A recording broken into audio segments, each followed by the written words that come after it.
Good afternoon, everyone.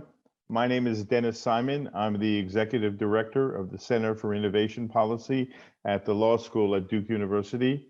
And it's my pleasure to welcome you to our Conversations on Innovation, which is part of a series that we've been running last year and then this year, dealing with some of the emerging issues built around how does the United States improve its innovation performance. And today, I'm very pleased to welcome Michael Brown, Director of the Defense Innovation Unit at the Pentagon. Michael has had an extensive history working in technology fields, and he is going to respond to a bunch of questions for me first. And then we will, after about 45 minutes, we will open up the floor to our audience, and hopefully we will have a lively exchange about issues dealing with how does the defense sector and its R&D capabilities relate to the larger U.S. Innovation system. Today's program is sponsored or co-sponsored by the Duke Center on Law, Ethics, and National Security, and the Center for International and Global Studies, both at Duke University. And I will first introduce Michael so you can get a sense of his rather extraordinary background. As I said, he serves currently as the director of the Defense Innovation Unit in the U.S. Department of Defense. The DIU really, its mission is to get leading edge commercial capabilities into the hands of the military faster and more cost effectively than traditional acquisition methods. And we all have heard and known about how sometimes very bureaucratic that process can be. DIU has offices in Silicon Valley, Boston, Austin, and as well as at the Pentagon. And it's embedded in a number of ecosystems all across the United States. And in fact, as preparing for Michael's presentation and talk, we found out that North Carolina actually is one of the frontline areas for defense innovation activity, and it's part of the DoD's effort now to tap into a number of regional hubs that go beyond the traditional Route 128 in Boston and Silicon Valley on the West Coast. Now, previously, Michael, between 2016 and 2018, served as a Presidential Innovation Fellow at DoD. And he is known for the work that he did on a rather important Pentagon study that looked at China's participation in the U.S. venture ecosystem. And this became a catalyst for the Foreign Investment Risk Review Modernization Act, which was signed in August of 2018 and provided for expanded jurisdiction of CFIUS over the role of Chinese activity in the U.S. economy.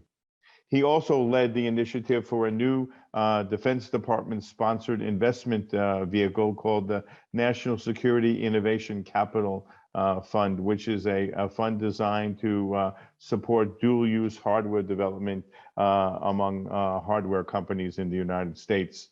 Through August 2016, Michael was the CEO of Symantec Corporation, the global leader in cybersecurity and the world's 10th largest software company with revenues over $4 billion US dollars and more than 10,000 employees worldwide. And he also served as a member of Symantec's board since its merger with Veritas in 2005.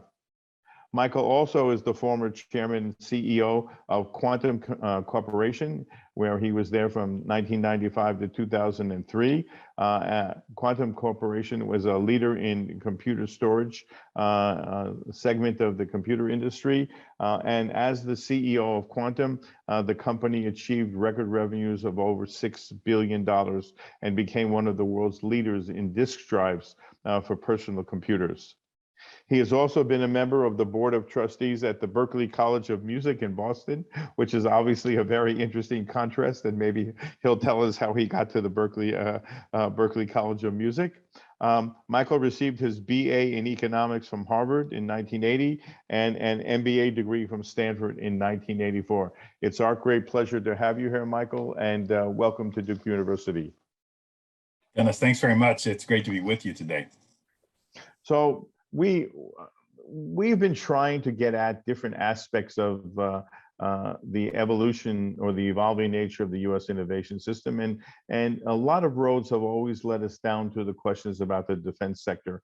And so today, that's really where we want to probe and see how the defense sector relates to the larger innovation ecosystem in the U.S. But given your background, I think a lot of people would be very interested in learning. You have extensive experience in the private sector, in the Silicon Valley in particular. So when you got to the Pentagon and began to look at the way DoD operates in the technology area, what was the biggest surprise that you discovered? What was were you shocked in anything that you found? Maybe give us a sense. Well, there are a number of things that were a bit surprising. One of which is that the Defense Department actually is pretty decentralized. If you're outside, you tend to think it's monolithic and the secretary's directing the activity. But when you get inside, as the world's largest organization, over 3 million people, it's pretty decentralized. So you see quite a bit of activity that needs to be coordinated. Sometimes you see duplicative efforts, that sort of thing. As it relates to innovation, I think one of the key insights that I had was seeing that the Defense Department tends to think about the technology it develops itself. So in the last 50 years, the Defense Department has been responsible for a lot of key technologies that we now use and are widely deployed. Semiconductors, as an example. Silicon Valley really got its name because the Defense Department really was an early adopter, investor, for technologies that were both going into the space program and the miniaturization of components for nuclear weapons. So the Defense Department has been behind a lot of key technologies that today we view as commonplace, and even where the consumer sector is now taking the lead. So the entire system for assessing, procuring this type of technology is really what has been optimized at the Pentagon. When we fast forward today, 50 years later, a lot of the technology that the department needs, artificial intelligence, cyber, autonomous systems, I'm sure we'll be talking about some of this today. These technologies are being developed in the commercial world, not at the Defense Department. So we're no longer the first mover in these spaces. So what I noticed as a difference is we need to now think about in the Defense Department, we may not be the first mover. How do we still gain access to the technology? And how do we take our processes, which have been optimized around technologies we invented or were responsible for developing, and worked with a small set of suppliers, the defense primes, the Raytheons, the Boeings, Northrop Grumman, Lockheed. We need to work with a much broader set of suppliers. So the Pentagon's really not set up today, or we're trying to change it today so that we can accomplish that. That's really what I noticed as the big difference between what I saw in the private sector and what I see in the Pentagon. Okay, very interesting. Well, maybe we're about to see a transformation occur, and you're the seed that was planted for this. With the onset of the Biden administration, there seemed to be a consensus, and there's not a consensus about a lot of things in our country right now. But in the Biden administration, there seems to be a consensus that something has to be done to improve U.S. innovation performance. The emergence of China obviously has been a catalyst in getting some of that thinking going, but really there's, I think, a broader agreement that something has to be done to improve U.S. innovation performance. Given from your experience now, both at the Pentagon and in the commercial sector, what do you think is that missing element that has to be fixed or introduced that can change the trajectory of our current innovation efforts? Well, you really hit the nail on the head with the competition with China. The president calls it a strategic competition. And I think at its core, it's a technology race that we're in with China, which is really focused on economy and technology. Military is affected by that, but I think almost secondary if you look at China's objectives in terms of what they're trying to do with their economy. And if you look at what we need to do to respond, this is technology first and economic in the nature of its competition. Think how different that is from the competition in the Cold War with the Soviets, which was a military competition with a closed economy, and one, frankly, where the technologies they were developing were definitely not affecting the consumer in Russia. And how different that is today, where it's the consumer that's leading a lot of the technology advances that we're experiencing both in China and in the US. An example would be e-commerce and use of digital currency, where there's much larger set of users of the internet than the US population, much larger set of users in China. And as a result, the explosion of digital currency or wireless communications, where China, in fact, is in the lead with 5G. So this is a very different type of competition. So I think, to your question, there is a recognition that the race is on, and I think that needs to spur us on to make sure that we have revitalized the American innovation system. Some people call it the science and technology enterprise that really was developed out of World War II, and seeing what we needed to do. In fact, one of the bills in front of Congress right now, USICA, which is International Competitiveness Act, really started as the Endless Frontiers Act. And it's really about making an investment in basic research again.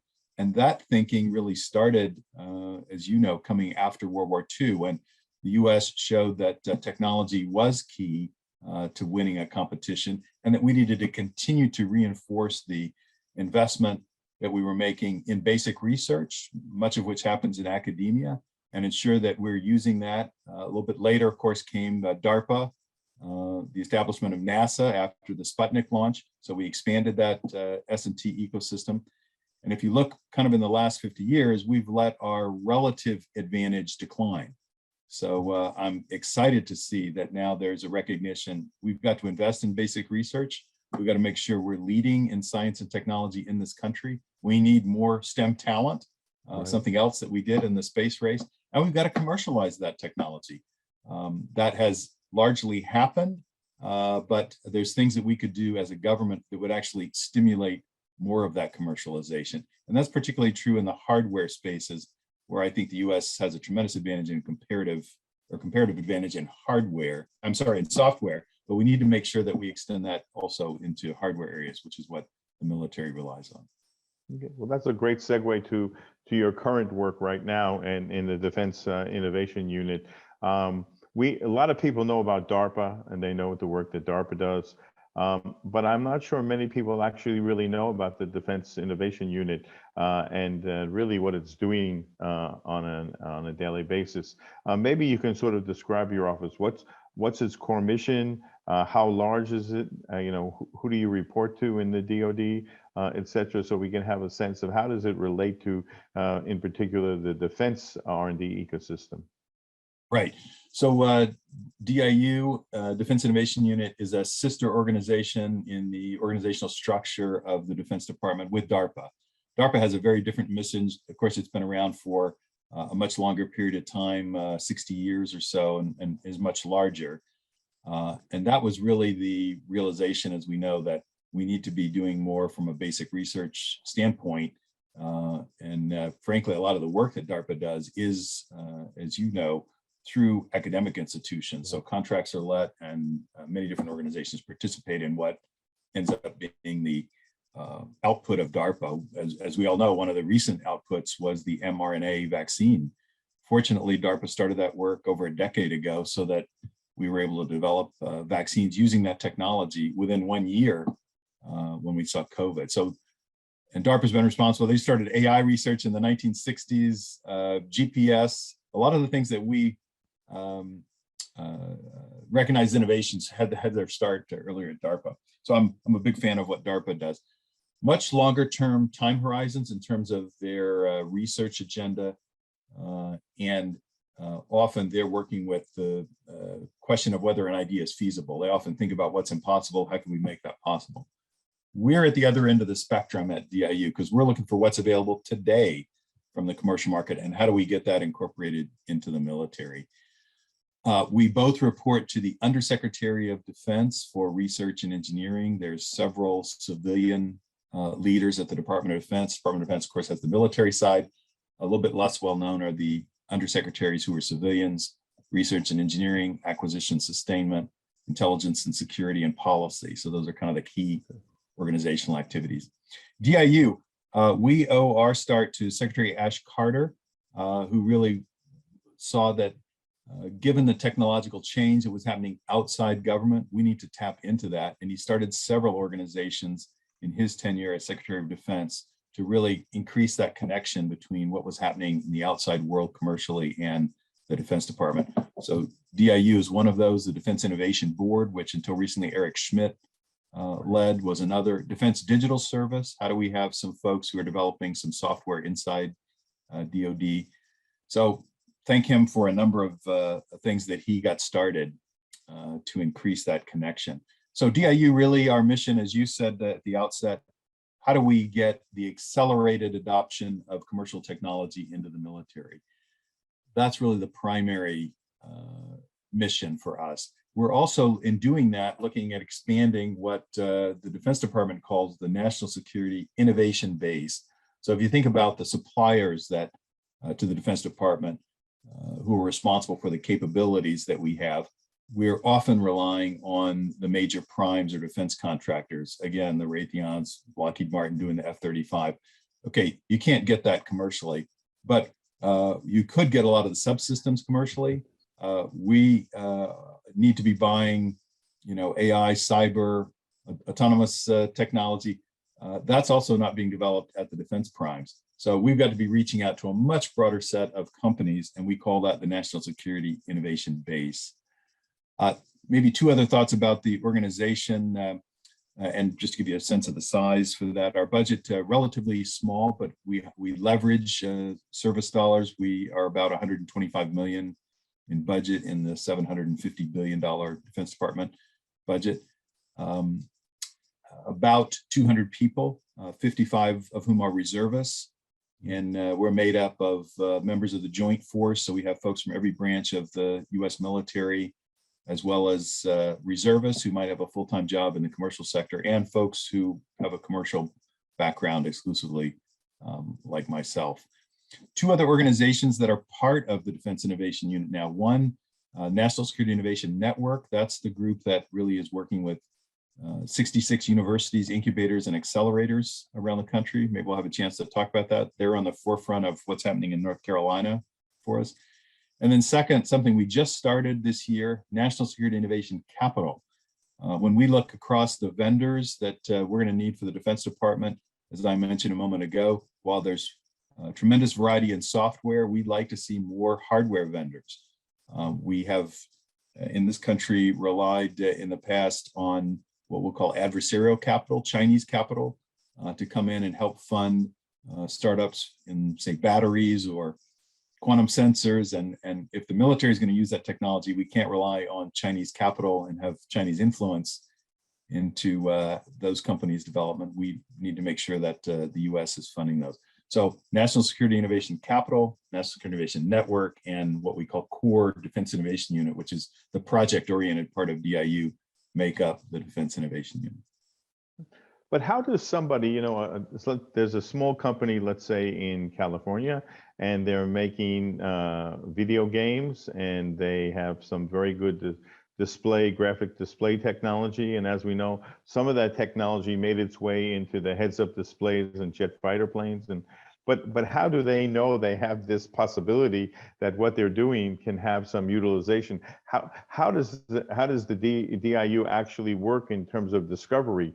Are the companies coming to you, or are your staff people out on a mission to find these small companies that have something that has potential application? Well, it's both. So we have one of the, I think, reasons for DIU success is we've dedicated folks to what we call a commercial engagement team. That team's responsibility is to understand what does the landscape look like for artificial intelligence or autonomy, or our latest technology portfolio is advanced energy materials, assisting with climate change. So for each one of these technology areas that we focus on, and they're the same ones that are where commercial technology is leading the way. We don't have one for hypersonics as an example. We have a commercial engagement team that's out understanding who are the companies that are being most successfully deployed commercially.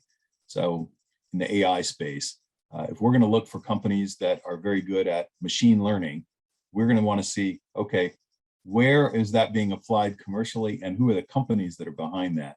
All our projects are open competition, so anyone can apply, but we want to know who are the best suppliers and most successful suppliers before that solicitation begins. And we'll encourage folks to respond to one of the solicitations. One of the values we provide is what I'll call qualifying the customer, the Defense Department, as a customer. So if you're a small company and there's 3 million people at the Defense Department, imagine how many conversations you could have about trying to get your technology used that don't go anywhere.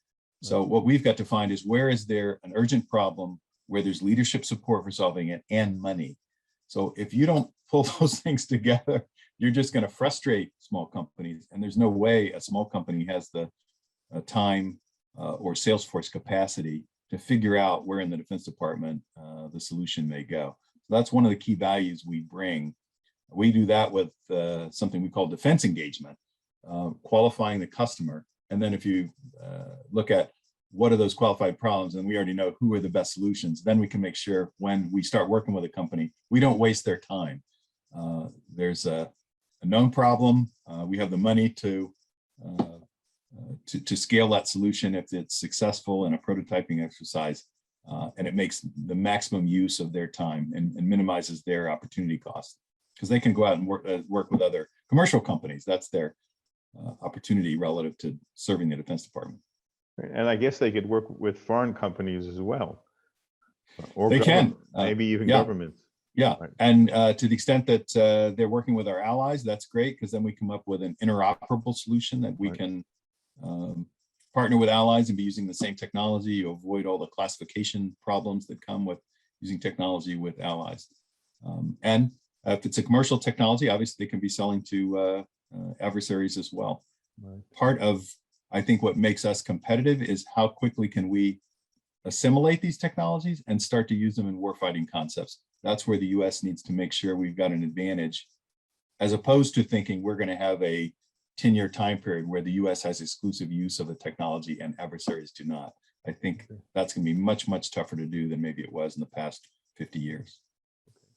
Let me just remind our audience, if you have a question, please submit it through the Q&A function.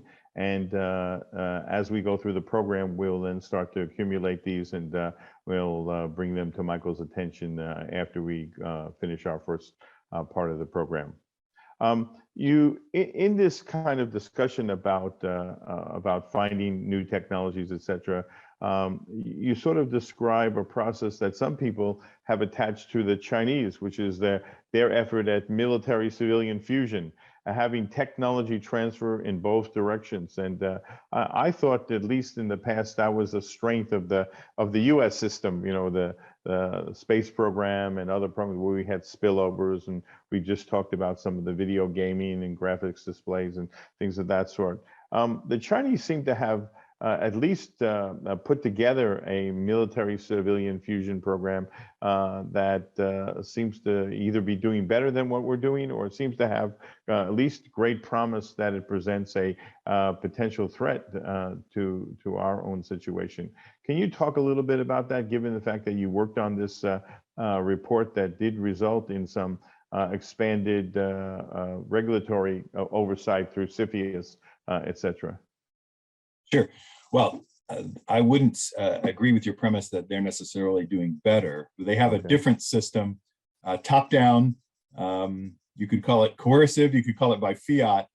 Companies don't have a choice. That's the bottom line. So in the Chinese military civil fusion system, we're pretty early on in that. So most of the scholars that I've talked to at some think tanks are undecided in terms of how successful it's going to be, but its plans are pretty daunting. And it's really to make every commercial innovation that occurs available to the PLA or the Chinese military. They do that by ensuring that there are the right incentives. Incentives can be everything from something financial to, coercive. If you don't cooperate, there might be some bad consequences for you, and that could be something bad that happens to you or your family as a result. So it's pretty effective in terms of making sure that those commercial innovations that are desired by the military can get to the military. in our system, of course, we're trying to do that by making it easier for companies, giving them the economic opportunity of working with the Defense Department. I much prefer our system, especially as a citizen, to live in. I think one of the things that you pointed out is important, which is that it's the government stimulation of a technology or program that brings a lot of smaller companies along. If you look at the space program as an example, all the technologies we needed to develop for that, including, we already talked about semiconductors, microelectronics, and the beginning of software. How do we program these things? If you look at kind of the level of code that was in Apollo 11, it's mind-boggling that we were able to get to the moon with that very primitive level of software. Point being that as the government invests in these areas, we're able to create opportunities for the technology to be developed and commercialized. And I think that is an important element that we know how to do well in this country. The space program is a perfect example of that. But if we don't continue to invest in the technologies for the future, we could see ourselves getting behind. So if there's one thing that I really worry about at night, it's that we're not doing enough to make sure that we're keeping the lead in these advanced technology areas. So whether it's autonomous systems, bioengineered materials, there's probably a group of about 10 emerging technologies, quantum sciences. We need to make sure we've got the basic research and we are providing the stimulation through government spending to make sure that the small companies get developed, the commercial ecosystem develops. You can see we've done a beautiful job of that with space launch. SpaceX and what they're able to do relative to what we were doing at NASA with reusable rockets, the ability to get kilograms into space at 2 orders of magnitude less cost than we were doing originally. A phenomenal achievement. We need to make sure we're doing that same sort of thing in these other emerging technology areas to keep that lead and make sure that the US economy is competitive with China, much less the military. Sure, no, that's very important. I just was reading this morning about a new DIU initiative called Blue UAS. And I figured it's a kind of a code name for a special project. It seems very, very exciting, and it seems to be something that is right in your, key spot of what your mission is. Can you talk a little bit about what that initiative is about and why it is so important as an example of the kind of thing that can be accomplished? Absolutely. We're pretty excited about it. It touches on a number of different dimensions of what we do at DIU. So first of all, the name Blue means US or allied sourced. UAS is an acronym for unmanned aerial system. Basically, small drones. And how can we get those that are made in the US or by one of our allies? So if you know anything about the small drone industry, it's one of the emerging technologies, part of a broader autonomous systems area, where China really has taken the lead. So one Chinese company, NSA Innovation, has 75% of the global market share in small drones. So we're talking about what you could buy on Amazon for $1,000, $1,200, not the large Predator Reaper drones that the US military has used. But military also needs these small handheld drones. In fact, we pioneered the use of these with the SEAL community as a way to understand what's inside a building that they may need to go in and extract someone or clear. So we don't lose lives. We can send in basically an autonomous camera and see what's there before we get there. Right. So Blue UAS is an effort to make sure that, one, we have a cyber hardened, policy compliant. One of the things that is inherent in these small drones is they phone home. So the Chinese drones can give the Chinese a feed of exactly what we're doing with US military operations. That's obviously not good. So we need to make sure that they're cyber hardened and that we've qualified them for effective use. And so we call that Blue UAS cleared. And we also wanted to help stimulate US and allied suppliers, because if Chinese have 90% of the market share, we're really not providing enough volume with our own suppliers to get them to be viable for the long term. So what we did here was harmonize the requirements across different branches of the military, and then aggregate the buying power across the federal government by putting them on the GSA schedule. So we could share these drones with the Department of Interior, Customs and Border Patrol, anybody else who'd want to be using drones. So this, in a small way, is getting to a bit of an industrial policy question. How would we stimulate an industry that we need to develop for the future, small drones? And as we look at Blue UAS 2, which is what we announced today, we've expanded this from 5 drones to 11 that we're looking at that provide even more capability in terms of bigger payloads, more time to dwell in the air. There's different characteristics of drones, and for different missions, we might need different types of drones. So this is an expansion of that initial program from kind of individual surveillance and reconnaissance, which would be the SEAL case where we're going to send something in and see what's over the hill, to now, okay, there's more different missions that drones can do. Let's make sure we've got cyber hardened, policy compliant drones that support US and allied suppliers and provide that refreshed capability of these drones to the military and other parts of the government. Right. Well, that would seem to be important, because I think at least one of the strengths of our system is the ability of knowledge to move fairly swiftly if it's not encumbered by bureaucracy. So that sounds like something good. How does your office interface with something like SBIR? Does that is that an extensive relationship, or is it sometimes outside of that relationship? We have on most of the funding that we provide to companies for their prototypes is not SBIR grants. That's as you know, special program, comes from the Small Business Administration. We like the increased flexibility we have of working with congressionally allocated funds in the department. It's called Research, Development, Test, and Engineering, or RDT&E dollars. SBIR grants have different hurdles to climb through to get from a phase 1 to phase 2, and that allows you to get more money. So we believe we've got something that's more flexible, but we work with organizations whose source of funding is SBIR's. Example, one of our sister organizations, AFWorks, another innovation office that the Air Force started, they exclusively use the SBIR funding.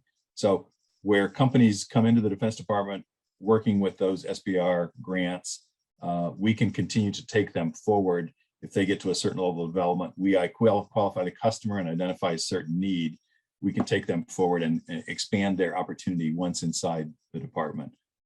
So I'd say that's really a complementary way to finance development. There are organizations in DoD that specialize in that. We're not one of them, but we want to work with those sister organizations to make sure that those companies find the best opportunities within DoD. Okay. Early in our program, you mentioned something called the National Security Innovation Capital, which again sounds intriguing. Is this a venture fund? And if it's a venture fund, does it begin to suggest that maybe the United States government, like China, is taking this longer term view in terms of its investment? And how is this different than, say, Inquitel, a venture fund that the intelligence community put together in the late 90s that was also designed to capture technologies at their early phases that might result in technology that could be implemented for national security purposes? Right, Dennis. So National Security Innovation Capital is not a venture fund. So in that way, it differs from Inquitel, which has been around for 20 years to look at new ventures that would benefit the intelligence community. But we are both interested, both the National Security Innovation Capital and Inquitel, in expanding this base of suppliers that we work with. So what we talked about before is the National Security Innovation Base. How can we make that broader? How can we make sure that the government's taking advantage of all that innovation that's happening? It's really the strength of the capitalistic system. So both with that same broad aim, we operate a little bit differently. One obvious difference, Inquitel will be focused on the intelligence community. NSIC would be focused on DoD. We're working to catalyze private investment. And I think this also has been one of the parts of success of Inquitel as well. So the catalyzed private investment is we don't have enough dollars allocated to us, nor would it be desirable for us to be the sole financer of some of these hardware suppliers that we want to stimulate. So we're looking to basically create that market signal. This is an important market, and this company looks like it has promising technology. So I think In-Q-Tel was doing something similar, even though as a venture fund, they might participate in venture financed rounds. With NSIC, we're providing grants. So the great news is non-dilutive capital if I'm a founder of a company. What we're trying to do with that is create that market signal so that then the private company could attract a round of capital. We found, even at DIU, separate from NSIC, when we put a prototype dollar to work, meaning a company's received $1 of prototype funding, we see an incredible leverage. 10 to 20 times the amount of that prototype dollar results in private equity funding, meaning venture capital funding, or a private equity firm would come in and put 10 or 20 times that amount to finance the company. So it's a great market signaling device to show there's going to be some future demand. And then the other difference I'd say between NSIC, National Security Innovation Capital, and In-Q-Tel is our focus on hardware. Our perspective is the software industry is very well financed in the US, and we love that fact that the US has the comparative advantage in software. But as we talked about a little bit earlier, where we need help in the US is making sure that our hardware sector is as vibrant as ever. As many things have moved offshore with the globalization trends over the last 20 years, now which we're seeing a bit of a reprieve in that as people see some of the limits of that. We certainly saw that in the pandemic. And there's a big focus on resiliency of supply chain. We think it's very important to make sure that we've got a vibrant hardware sector. So, and we're thinking about those hardware areas that are important for defense. So again, battery technology, quantum sensing devices, components for space, maybe bioengineered materials. One of the companies that we supported does vacuum deposition manufacturing, can do that in space. So think about servicing satellites.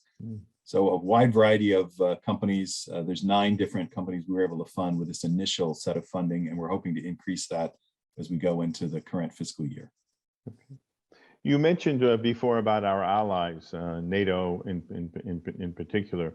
When we think about today's R&D world, the word globalization immediately comes into vogue, and that is because there's no more Lone Ranger, you might say, in the world of science and technology discovery and application. It really is a joint effort, and cross-border collaborative ventures seem to be the mainstay. How do we work better with our allies? Because I mean, you saw something just happen with the submarine issue between the French and the Australians and us, etc. And so there's a common sense of who is the threat or whatever, but there's also some market-driven competition that's there, that's very real, healthy, in fact, and probably. But how do we interface with our allies on these kind of issues so that 1 + 1 = 3, at the end of the day? Well, I'd like to see us be doing that a lot more. I think that's going to be one of the strengths in a competition, strategic competition with China. Just a little bit of context. If we go back to 1960, 1/3 of the R&D around the globe was centered in the US Defense Department. So that was Defense Department spending plus maybe the prime contractors at that time, Boeing's, et cetera. 1/3 of what was happening in the world. Now that number's 3%. So that's illustrating, number one, R&D has moved around the world. It's not just happening in the US as the economies around the world have become much larger. And also what's happening with the commercial sector. So we not only need to be working with allied governments, we need to be working with their commercial sectors. This is something we would like to be doing at DIU. We don't have the mandate for that today, but we should be sourcing technology from companies and all of our allies, and then finding a way to provide the solutions we've qualified back to them as well. We have worked with 6 different countries. So companies from 6 different countries have participated in DIU projects. One in the Blue SUAS area was a French company, as an example. So we can work with companies from allies. Of course, we wouldn't work with companies from Russia or China. But we can work with allied companies. I'd like to see us be doing a lot more of that. I've also seen that in a number of allies, they've created a DIU. So the British have created that. We can be working with those organizations, and we've had outreach from many other countries as well. So your point, I think, is well taken, and I'd like to see us be doing more as a government to both make sure that we're on the forefront of standards for emerging technology. One of the things that China is focused on these days is, if you know Made in China 2025, Right. they have a new program called China Standards 2035. Right. How do they do what they've done in 5G around the world with new technologies so that they're setting the standards? Well, that's probably good for them. I don't think it's so good for the US and our allies. So we need to be also promoting standards that help our own companies and economies. So we could be doing that with allies. Obviously, that's our asymmetric advantage, to be working with allies relative to China. Okay, let's move on a little bit to talk about semiconductors, because that seems to be the hot item, particularly in terms of the US-China competition. But even more broadly, we've seen what a deficit of or shortage of semiconductors has meant now to the automobile industry, to the home appliances, et cetera. It really is wreaking havoc across the world in terms of what's happened. Some of it linked to COVID, of course, but other things just to the uncertainty that's going on. What do you think? What's your assessment of what's happening out here? The Chinese have said, obviously, that if the U.S. won't sell them the technology, they're going to pursue a path of greater self-reliance, and they're going to develop the technology on their own. That's obviously they can throw a lot of money at the problem, and but so far it hasn't been very successful. Nonetheless, we seem to be extremely concerned. Are we overly worried about this problem, or is it something that we need to pay really close attention to, both in terms of getting our own house in order and also because of the potential emergence of China as a competitor in this area? It's one of the areas that I think deserves a tremendous amount of attention. So as an example of some of the trends that we talked about before, I mean, semiconductors underlie everything in the digital economy. Every technology we're going to talk about, whether it's bioengineering or AI, cyber, autonomous systems, they all rely on semiconductor technology.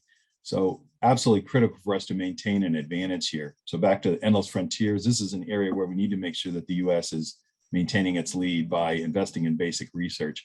One of the things in the semiconductor industry that we're aware of is we're reaching the limits of what's been called Moore's Law, or how much can we pack in a given space.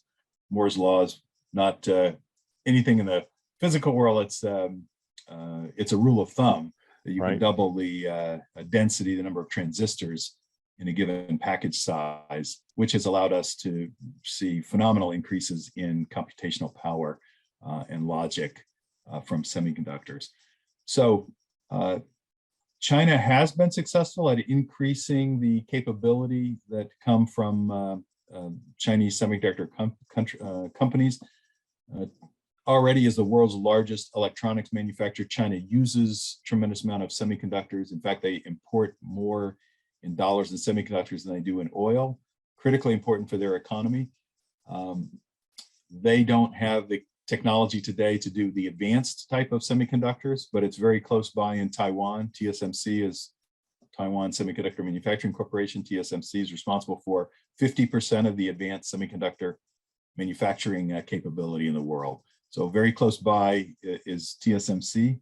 That Taiwan is obviously a global flashpoint that we need to be watching, given the aggressive activity of the Chinese in the strait there. So from the standpoint of making sure we have a lead in technology that is really the underpinning of so many of the emerging technologies that we talked about, frankly, our capabilities in the digital world rely on semiconductor capacity. We need to make sure that the supply chain is resilient. I feel like we need to make sure that that capacity that exists at TSMC is more diversified going forward. So that would be a concern for us. And I think we need to make sure we're stimulating demand here domestically. Think about modernizing the grid or other areas where we can make sure there's domestic demand. That's what's going to stimulate the need for some suppliers that are close, some supply that's close by. Some are already responding to that. Intel, as an example, and even TSMC have now talked about building fabs again in Arizona. Right. as a way to start diversifying. And that's a step in the right direction. We need to see a lot more of that. The scale of what they're planning on is not nearly enough to satisfy the US demand for semiconductors. So this is an area where you're already seeing it on the fringe where there's no real restrictions. It's just that we didn't do the planning to make sure we had thought about the capacity that we would need. So that's what's creating some of the shortage in the auto industry and others that we're seeing. It's a pretty long timeline to get a lot of the products that use semiconductors. Imagine what it would be like if there were some kind of crisis that cut us off from semiconductors. It would be an unbelievable blow to the US economy. So critical from an R&D standpoint, critical from a supply resiliency standpoint, and we'd be taking some bigger and bolder steps to make sure that we solve that. Sure. I mean, it seems like in some respects, like oil, was to the Japanese in the 1930s, and when precipitated at least one of the drivers behind the war. Denying China access to semiconductors, which are the building blocks of the 21st century economy, is in fact a kind of big threat to the Chinese economy, let alone the impact on ourselves. So this is something that is something we need to be very careful about, I think, as we go forward. Couldn't agree more. Yeah. Okay, let me ask one more question and then we'll open it up to the audience. At the beginning of the program, I mentioned, the involvement of North Carolina and a lot of other states as new hubs in your innovation network. I think that this is something very important because it brings together local industry, academia, entrepreneurs, et cetera, et cetera. Can you talk about how effective this has been and how much is it going to grow in the future? And does it really work? And I ask that because there's a couple of questions from the audience about there's already some favoritism or something like this in the system or preferred suppliers. And so if you're a newbie on the block and you want to get involved in this, do you have a chance to become one of the players in the game? So I'll throw it off to you. So that's really one of the reasons why DIU was created. So we've brought in 70 first-time vendors to DoD in the time we've been around, the last 6 years. We, in the last 2 or 3 years, have received great support from to expand our activities. One of our biggest objectives going forward for DIU is how do we scale what we're doing so that we're a much bigger part of mainstream defense procurement, and that will in turn create opportunities for even more first-time suppliers. So this is very important to our mission. We want to make sure we continue to make it easier for companies to get in. We talked about the fact that we help qualify the customer so that companies don't waste their time. Our process is designed to both maximize competition, but minimize the opportunity cost. You don't have to do anything special to apply. You send us a pitch that looks like what you'd send to an investor or another commercial customer. Okay. Talking a little bit about North Carolina, one of the things that we've observed in leading DIU over the past couple of years is innovation is not unique to a particular geographic area. We all know that once you get a major research university and some talented people together, there's the opportunity to create an innovative ecosystem. There are quite a few around the country. That's a strength of ours. We want to do more to stimulate that kind of activity across the country, not just continue to center that in a couple of geographic spots that you mentioned, Route 128 or the Valley, Silicon Valley. So that's also part of what we're doing at DIU and the organization National Security Innovation Network. So one of the three organizations that make up DIU is focused on that, working with 66 universities, incubators, accelerators. Duke is one of those where we sponsor what we call Hacking for Defense. This is a program that takes real DoD problems, so those problems are curated, and they come to the classroom and see what can students do with those. And the students taking this course are sometimes folks who've never had any national security exposure, as well as veterans who are in the classroom together. And we've seen some phenomenal concepts that come out of that. Everything from what we'll call a minimum viable product all the way to companies that get started. One of the DIU suppliers today in the small satellite space doing synthetic aperture radar, which is a way to create images that see through clouds, and you can basically take pictures of the Earth at night because it's not relying on the optical imaging. Capella Space was developed from a Hacking for Defense course that was taught at Stanford. So we're seeing tremendous benefit from these.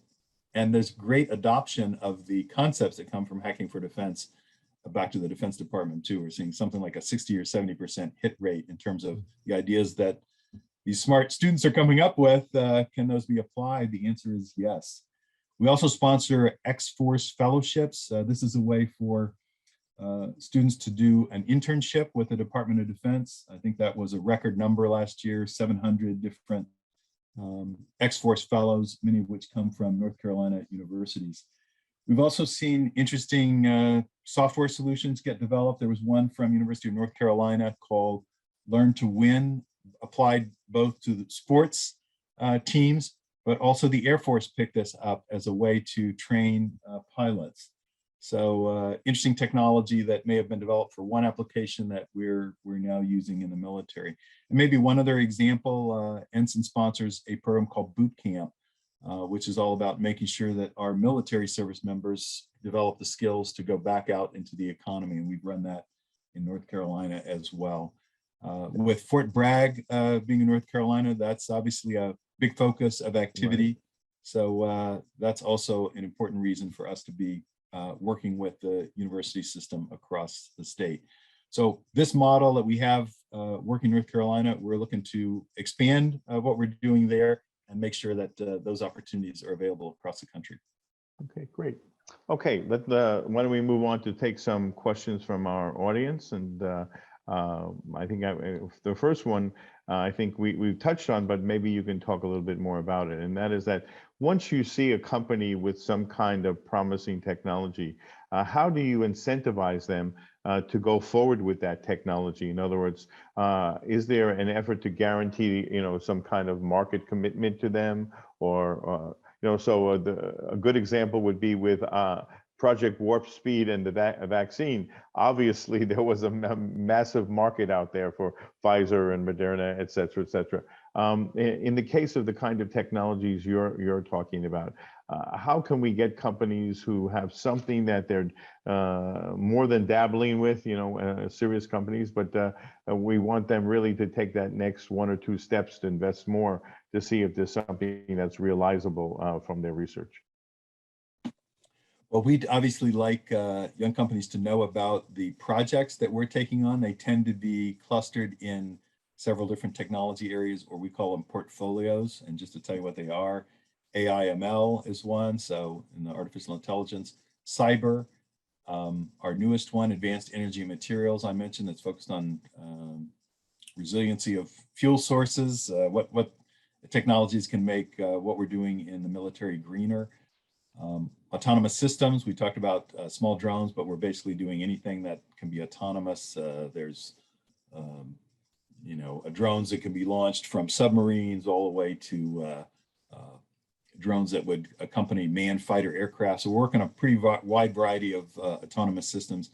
Space, a big portfolio for us. So we're assisting with both rapid launch capability, sponsoring some of the larger companies, like SpaceX, Blue Origin, but also smaller ones like Rocket Lab.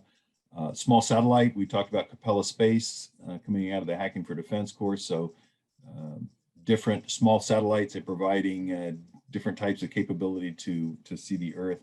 And our last portfolio, human systems, anything that would make a human more capable in a contested environment. So that could be anything from helmets to dietary supplement to I'm wearing a digital watch and ring, digital wearables that will tell me if I'm getting sick ahead of even feeling symptoms. So those are the different technology areas that we're focused on. And then we run projects. We have 25 to 30 going at any point in time. You can subscribe to a feed that we can send you. So you can send me an email if you want, michael@diu.mil. We'll sign you up for the feed. You can see the projects. And when a project comes up, then we ask you to make a submission. So this is back to qualifying the customer. We don't take cool tech into the Pentagon and say, can you use this? That results in a lot of frustrating conversations. Not that it wouldn't be a good idea, but the Pentagon is not set up to figure out how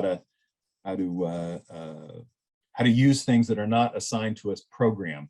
So what we try and do is we qualify those programs in advance. What are the urgent problems? Where is the money available? And then we'll run a project to say, who's got something in this space? That way, you know, if you're a company submitting, there's something real at the end of that process. You may not win the competition because we're structured to maximize that competition, but you're going to know that whoever did win that competition can go on and get a production contract. One of the authorities that we're taking advantage of at DIU is called Other Transaction Authority, first given to NASA in 1958. It gives you a way to do contracting that's outside the federal acquisition regulations, which is just what you'd think. It's a lot simpler and I think a faster way to get there.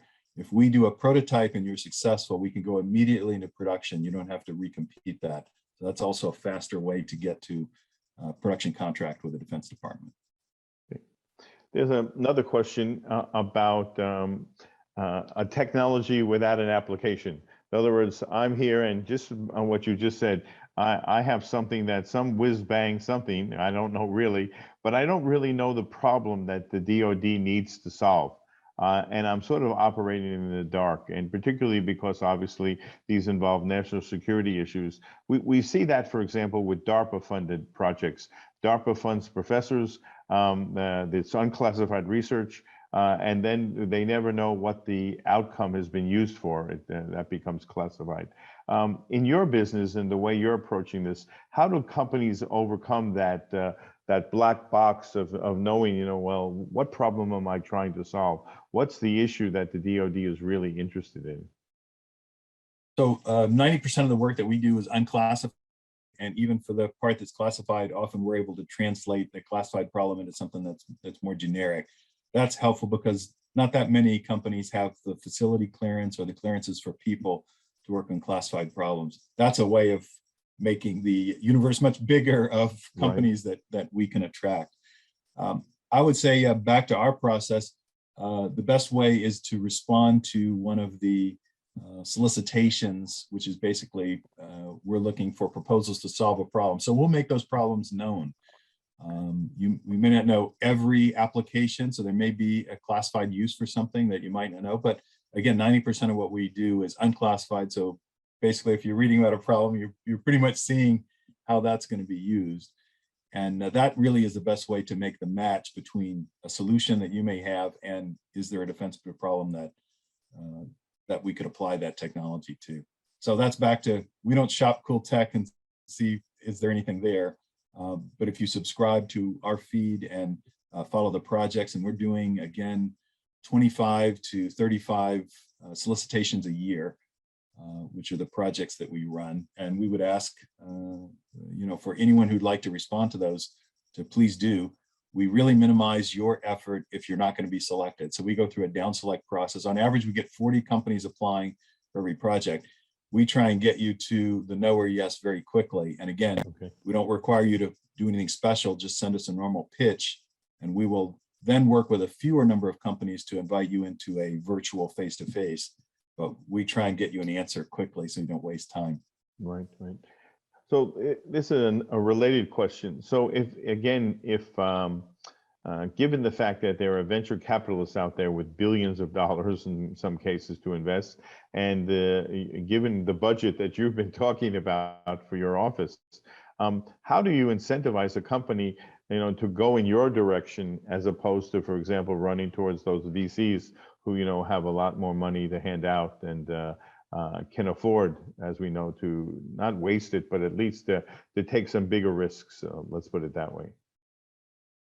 Well, the best suppliers for us, frankly, are ones that are pursuing the commercial market. So if you think about the areas that we're in, AI being a perfect example, the best supplier for the Defense Department is somebody who's building off a base of many commercial customers, getting input from those customers, and refining their platform or their algorithms along the way. So we rarely work with companies that are defense only. We do sometimes, and we're happy to work with them, but we're encouraging you as an entrepreneur to go out and get venture capital and pursue a commercial market.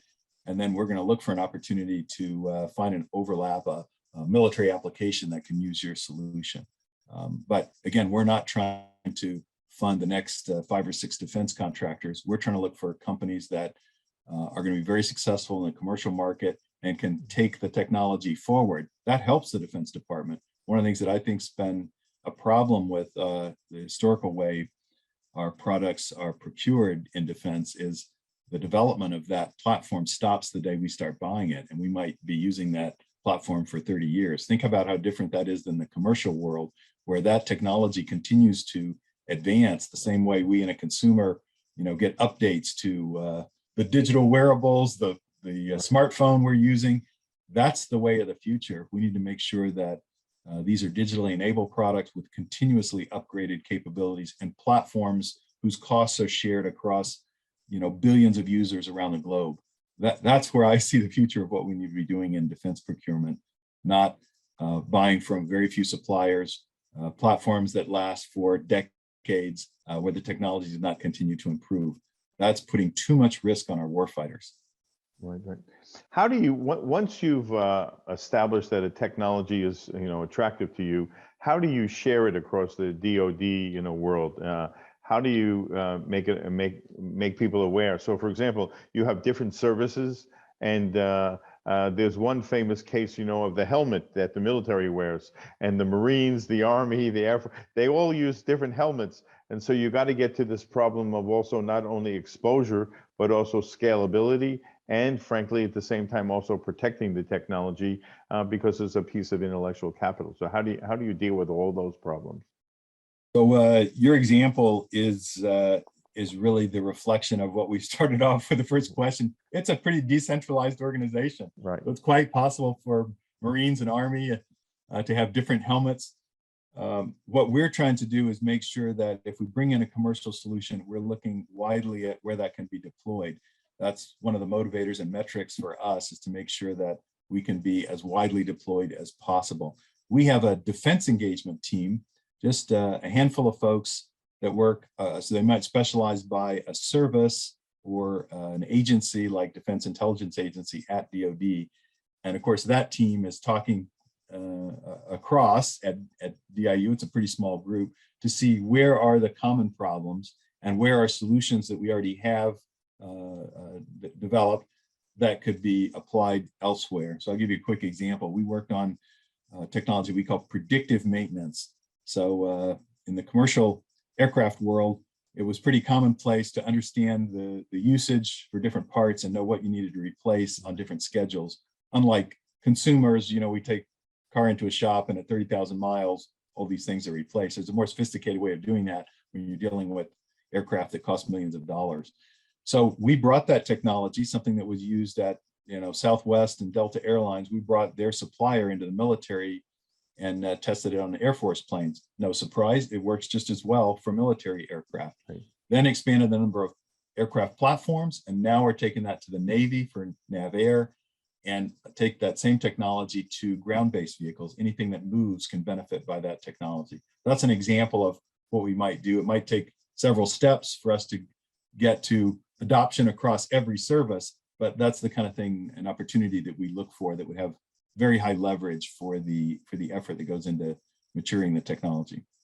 How prevalent is the NIH, not invented here? So you were smiling as you gave that answer. It may take a little while.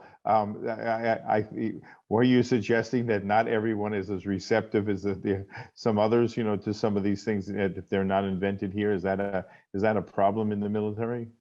Yeah, I think it is. I mean, your first question to me was, what did I see that was different?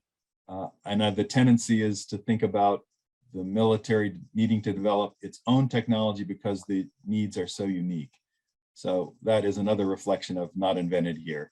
The truth is, a lot of problems that the military has are being solved in the commercial world. One of the big problems that the military is confronting today is something called JADC2, Joint All-Domain Command and Control. If you break the jargon down, it's really sensing the environment, communicating, so between those different sensors, and then optimizing for a decision.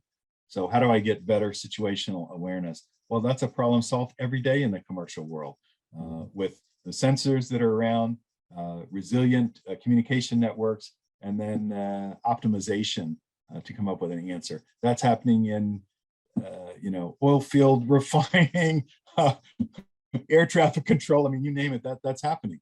So we just need to more often look at where are the parallels in the commercial world and bring those into the military. Some things are truly unique.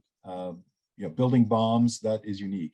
But if you look at the number of military missions, that is a small part of what the military is doing on every day. It's humanitarian assistance where the military is called out around the world. The military is trying to get situational awareness around the world to prevent conflict. They're trying to minimize collateral damage. Whatever it is, really a lot of these problems can be solved with commercial technology. Right.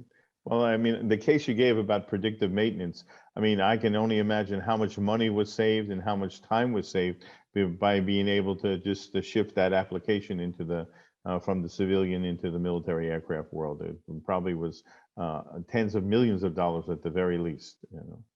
Billions potential. You can save 30% of the unscheduled maintenance by applying this technology. Wow. Okay, that's amazing. Okay, let me take a China question here about artificial intelligence. There's a concern expressed that some of the super resolution and re-identification aspects of AI development in China are moving far faster than we're able to develop here in the United States. How seriously behind or ahead is the United States versus China in the AI race? Well, there's just a pretty large-scale commission, the National Security Commission on AI, that has produced a report. So if you want to take a look at it, it's much more detailed and we'll have time to go into here. But I don't think you'd say that we're behind. There's a few technologies that we're behind. Facial recognition, the Chinese are ahead of us on. But for the most part, it's a close race. I've heard Eric Schmidt say we might be a year ahead, but I wouldn't say that we're behind. This goes back to what we talked about before. If we don't maintain our emphasis on basic research and keep these technologies moving forward, we will get behind. We don't have any, there's no natural law that says the US needs to be at the forefront of these technologies if we're not willing to invest and develop the talent to make sure that we are. So I am concerned about the level of progress that the Chinese are making. And I think your question is alluding to the fact that there may not be the same set of standards for responsible use of AI.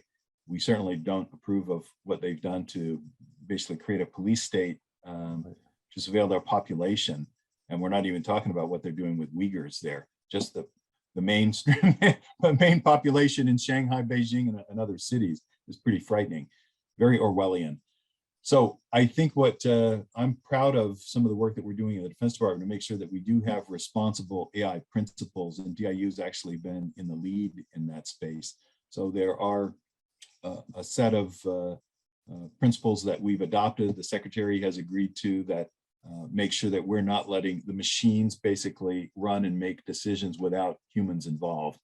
And there's other principles at stake to make sure that we're using the diversity in data sets, not creating biases, not creating systems that we don't understand. And we've, as I mentioned, been at the forefront of that. We continue to need to do that to set the standards for how AI is developed and used in the allied world. Let's go back to, you talked about the Innovation and Competition Act at the beginning of our program. The Senate has passed a version of it, and the House seems to have a version of it. But people are starting to express some sense of concern that what we really need and what we're going to end up with is not going to be adequate. Many people hope that, as you said, the Endless Frontier Act was going to be a game changer. Why do you think that this act is really so critical? What about the game can it potentially change? Is it just more money and resources, or is it something organizationally, institutionally, et cetera, that might happen that really would make it a game changer? Well, I think it's an important step. So there, we can look at any piece of legislation and say, of course, it was crafted through a compromise process and didn't include everything we might have wanted. But a very important first step, and needs to be followed up by a second and third step. And it goes to what we were talking about before, kind of revitalization of the science and technology enterprise in the US. Really, I credit Vannevar Bush after World War II with this level of thinking, as he was asked by President Truman, how do we maintain that technology advantage in the world? Our national lab system comes from there. The close cooperation with universities, a lot of which started during the Second World War. This is what we need to make sure is we continue to energize. part of that is with money. We make sure that the research dollars are there. That in turn stimulates successful commercial economies that come from new industries that we create, and also development of talent. We've got to make sure we're on the forefront of having the world's best talent. We already have a comparative advantage in terms of world-class universities, of which Duke is certainly one. We want to make sure that we continue to have that kind of lead in terms of our educational capability for students. And we want to encourage more US students to be focused in the STEM fields for these technologies where we need to continue to develop. So all of that put together helps create this science and technology enterprise, and we need to continue to make sure we're taking the steps to ensure that's vital and where we can maintain a lead. And so I see USICA, U.S. Innovation and Competition Act to be one of the steps there. Right. In our previous program last month, we had Kei Kozumi and on our program from OSTP, and he was particularly talking about a role for OSTP. Do you think that there's a different role or a different organization that we might need to be created, something maybe even akin to what you have more broadly, you know, and that goes back maybe even to our question about industrial policy and technology policy, that if anything, the Chinese example has taught us we need a much more interventionist government. And again, as you said, maybe not to the degree the Chinese have, but at least to some degree that this is a new era, and therefore the way we play the game must change.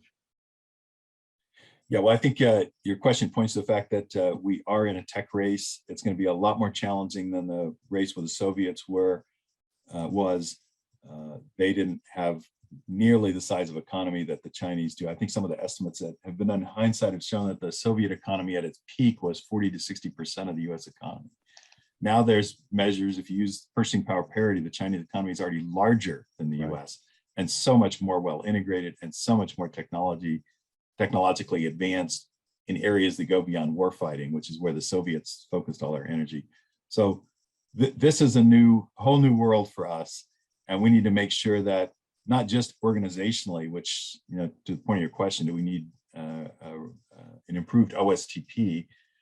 We need to think about more broadly, systemically, how are we going to make sure that developing the right talent, having the right processes, organization, dollars invested, how do we put all that together to make sure we continue to maintain the lead in these, you know, what I'll call 10 or dozen emerging technologies, everything from AI to bioengineered materials. That's where we need to make sure we've got to focus. You could call that a form of industrial policy.